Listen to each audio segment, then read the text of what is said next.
back at work. I left like 15 minutes later and I got here 45 minutes later. So that's what I meant yesterday when I said that it's worth leaving that tiny bit extra. But look how foggy it is. It's so foggy. Yeah, that flower horn's doing good and none of the fish have been eaten. But I woke up late, that's why I left late.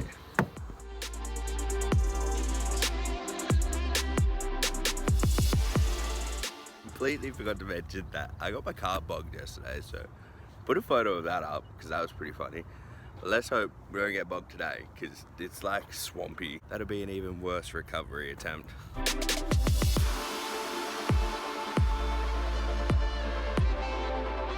Morning! Nah. So I'll see you guys at the end of the day, which is gonna be in like a second. We're gonna have to take my card off of me or something because like on the way home I had to buy a 6mm masonry bit because for some reason none of my masonry kits have a 6mm in it. Or was it 7mm? 7mm. No, it was the 7mm that I didn't have. They all go 6 and then 8. But yeah, we went to Bunnings and then I left there and decided that I'd go to J-Car, which was a very silly idea, and finally get a Wi-Fi PowerPoint plug thingy-mabobby so you can operate everything from your phone Wi-Fi connected, which would be absolutely sick. So I'm going to try and put the shelf in and see how wonky I get it, and then I'm going to plug in that Wi-Fi thingy and give that a shot, and then we're going to go check on the fish. Even though I've already checked on the fish, but I'll check on them with you guys. Alright, I will see you in a second. So I got the shelf done. The reason why this is relatable is because all of that stuff, which is like my radio and my power tool batteries and my hats weren't supposed to be up there, but I'm kind of sick of them getting out of shape, so I'll have to build them their own rack soon. But they were sitting on the freezer, and the freezer is full of our food. Yeah, right, I don't know. I didn't realize that other food had been put in there, but below all of this stuff is ample amounts of frozen rodents, which we are going to get out now and start defrosting some so we can feed some of the snakes later. It's a bit late to be defrosting them, but better late than never. So the first bag, there's lots of mice and a few big rats in there. I won't show you getting that out because it's boring, and our kitchen is a mess at the moment, so I don't want to get anything in there. So I will put these in this jar. If you've got reptiles, have a dedicated defrosting container, whether it be whatever you want it to be, but glass is probably the most easiest thing to clean. The only problem with glass is if you drop it, it breaks. So that's a downer. That is one there, and that is the other one. So we've got like a couple of hoppers, some pinkies, maybe like 10 mice and 3 decent sized rats. I could feed a little bit more than that, like honestly I could defrost double that, but the problem is that I like to rotate the feedings, so if something doesn't eat I can feed something else and there's no food wasted. Another interesting topic is tub feeding or not. I'm tub feeding these. Well, I'm tub feeding one of them because there's 2 of them in there, and I did that. I fed 2 snakes together once and they both latched onto the same thing. I don't know what would have happened, but I didn't want to take any chances, so I got in there and removed them. But yeah, the rest of my snakes, none of them are housed together, so they can all be fed in their enclosures.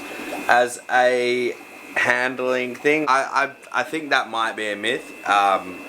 Taking them out and tub feeding them means that they're I'm not sure. I haven't had any good experience or any key to say that it does work. A few people have told me that it does, but personally I believe that tub feeding doesn't make them easier to handle. Also, it just causes unnecessary stress sometimes. Look, I've tub fed snakes that I've cohabbed, and I mean that's also another subject, is cohabbing, but that's a completely different, that's like a whole 40-minute discussion.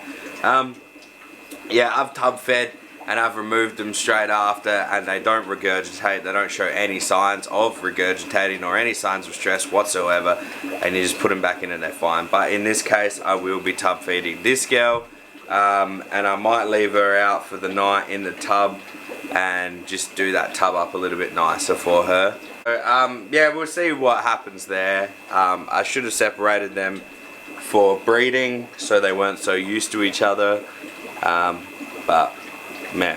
This year I'm not very fussed on breeding. I would like a clutch or two, but if I don't, that's okay. Alright, so who do we want to feed first?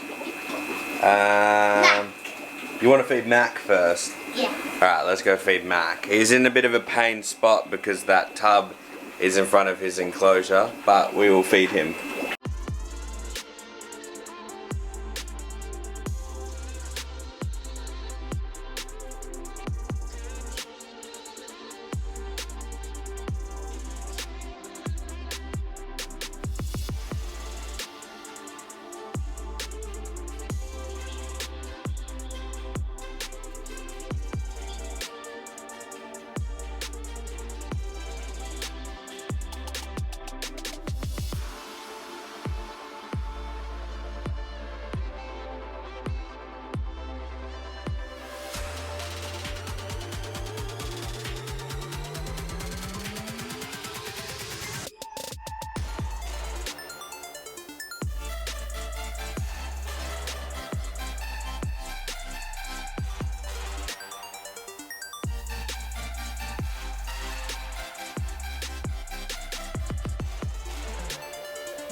I'm trying to feed this girl. She doesn't look like she's gonna eat, so I've just put the mouse in there and I'll check back later on, and if she hasn't eaten it, I'll chuck it in another enclosure like one of the carpet pythons, because I know that they'll clean it up in the middle of the night. Yeah, I don't think he's gonna eat. We can try, because like this guy, he's mid-shed. Like his eyes are, well, not mid-shed, but he's about to shed. His eyes are like blue, and he took, and I completely forgot, I just opened it up and put it in there. His eyes have cleared up, so he's getting ready to shed. I guess we'll give him a shot, but if not, that's alright.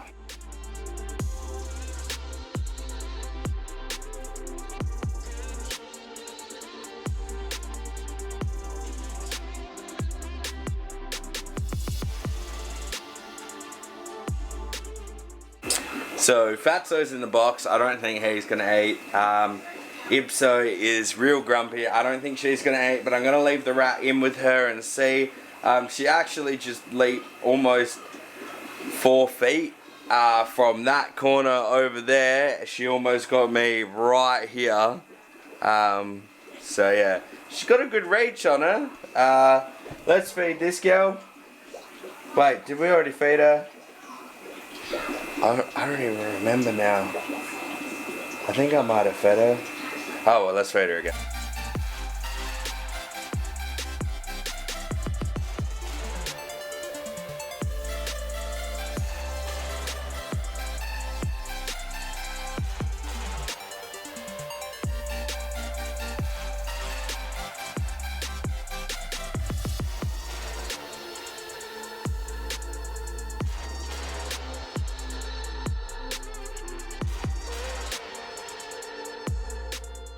So basically I leave Chuck and Norris till last because they're the cleanup pythons of the they're basically rat bins.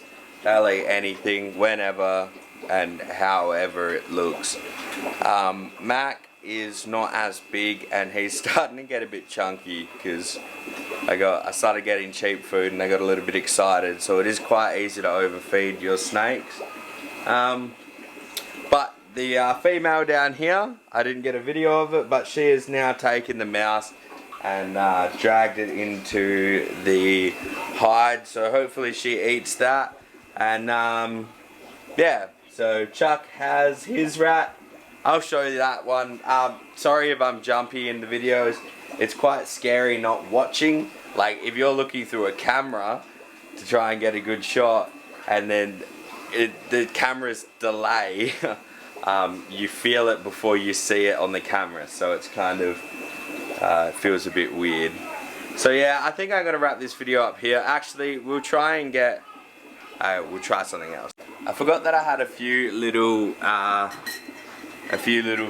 like pinkies and velvets and stuff left, so we will try and find something to feed them to, and then I'll wrap it up.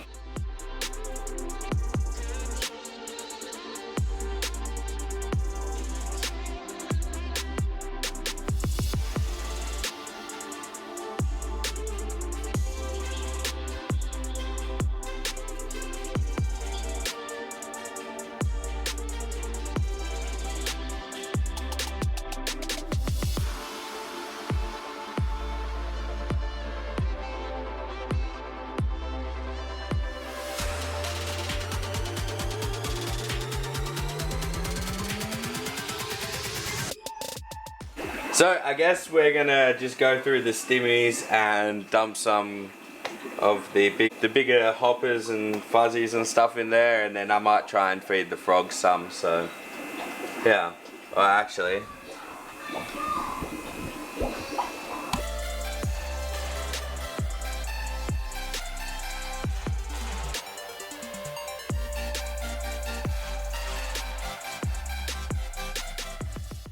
So this guy actually just had a nice clean shed, so he should eat. We'll see how that goes. Well, that one ate. Wasn't very focused.